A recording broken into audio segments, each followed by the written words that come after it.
Was this person going to have 4 girlfriends? Yes, no, why? Sorry, what?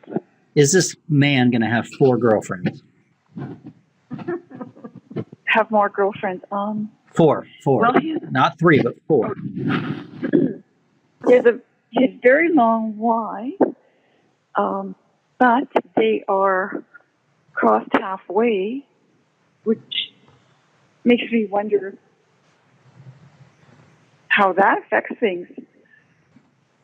I wonder if that would be fear of success.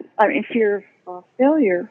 The Y is long, but it goes halfway across. These are great questions. Phyllis, would he have 3 or 4 girlfriends or none?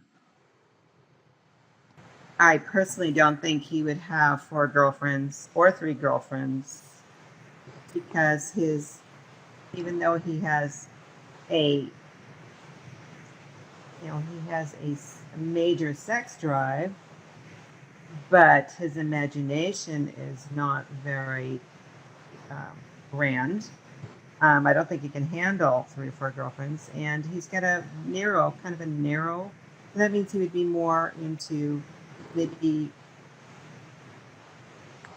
he kind of sticks to himself. What is that trait? I like the fact she said, no, I don't think so. She answered the question, no, I don't think so.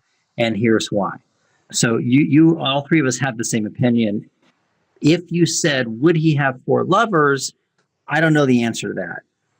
But I can tell you, any relationship takes a certain amount of trust, and he doesn't trust easily. Do you guys agree with me on that? Because the Y's are narrow. So I'm just trying to give you insights on how I do the testing. Is we make up a kind of a far-fetched situation like, does he have 4 girlfriends? Hoping that your brain will say, well, what does it take to have a girlfriend? And that's different than just a lover. Therefore, you have to have trust. If someone's antisocial or social reluctant, yeah, they might have 1, maybe 2. But man, that's a lot of work to have 4 primary relationships. Yes. So I would agree with you 100%, Phyllis, that I would. So that's the answer I'd be looking for on the test. And I think that's the answer that you would give in real life if you were dealing with this individual. I want to ask, is the fact that the Y is crossed halfway very significant? It depends on the books you read. In our program, the Handwriting University course, we haven't found a statistically scientific explanation for this. So we focus on it if the Y turns down, that's fear of success.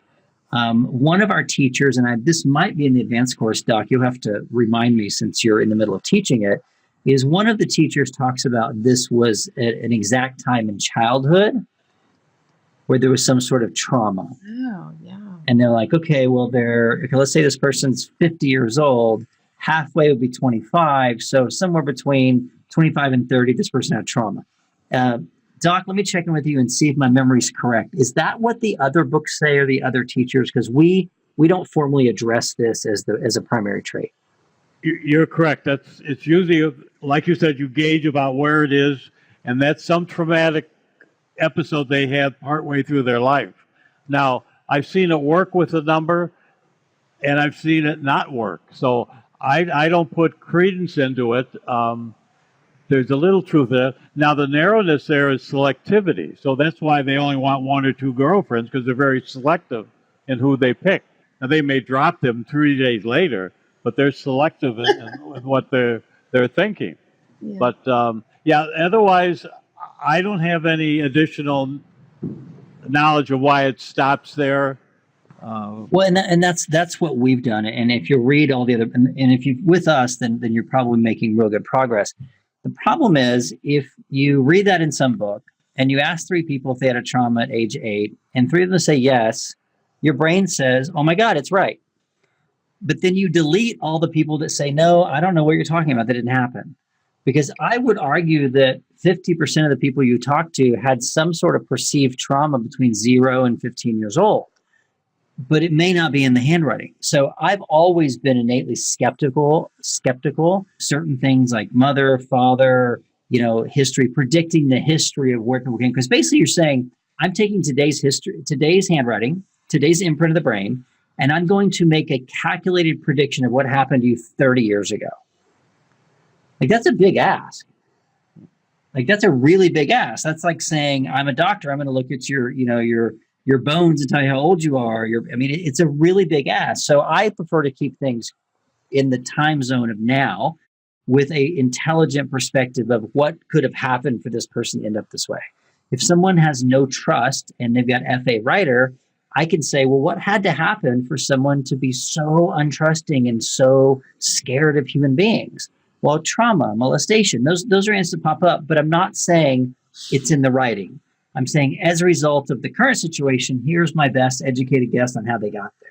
So I'm with Doc. I'm much more conservative about what is a trait is not a trait. And you'll see a lot of people say that they're better than me and they're better than Doc because they know all these other traits and they can spot, an unborn child. My suggestion is, test those things because they're not always accurate.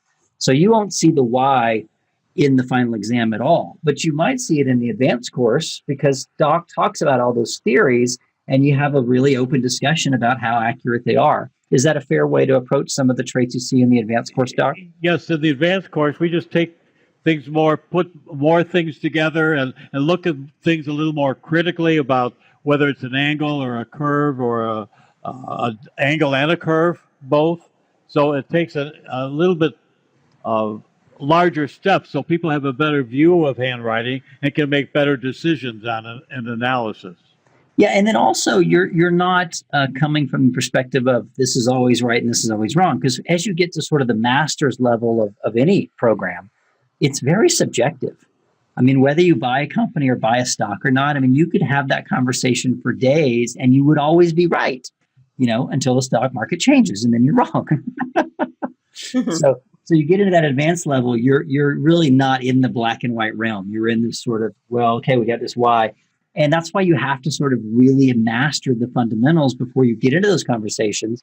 Because if you're not really solid on those 99 primary traits, or if you know them, but you don't believe them, it makes sense. Like you don't know that you know them. You haven't mastered them. And it becomes really hard to stack a lot of things on top of it because it's hard to weigh.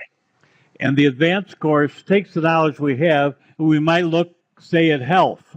And there's some definitive things and not definitive things, but we begin to open up our minds to look at different things and do our own kind of semi-research, although it's not professional research, but it still is good research to expand yourself and expand the idea of handwriting. But we constantly go back to the fact that handwriting is only as good as the analyst doing it. Handwriting is what it is, but it's the analyst that makes it good or bad. Yeah, and that's why I don't use the word graphology much in the US as far as marketing, because there's so many people that call themselves graphologists that I kind of want to, roll my eyes and bang my head because they're talking about Prince Harry and stuff or Donald Trump or whatever those people are doing. But, you have to deal with that. In other countries, I think graphology is fairly appreciated and respected. But in this country, there's a lot of graphologists and Gestalt people that I think are not as well trained.